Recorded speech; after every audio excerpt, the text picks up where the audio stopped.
Oh. Another service in Greenfield,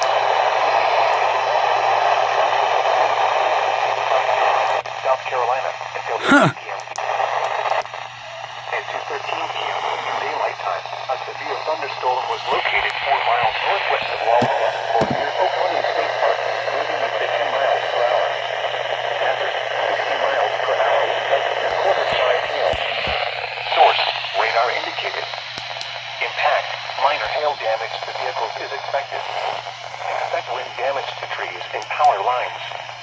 Locations impacted include Walhalla, Salem, Oconee State Park, Mountain Rest, and Lake Keowee. For your protection, move to an interior room on the lowest floor of a building. Please report damage to the National Weather Service by calling toll-free 1-800-267-8101 or by posting on our Facebook page or tweet us using hashtag NWSGSP. Your message should describe the event and the specific location where it occurred.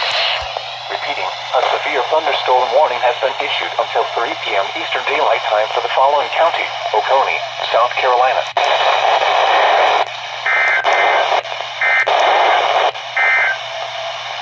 The National Weather Service in Spartanburg has issued a severe thunderstorm warning for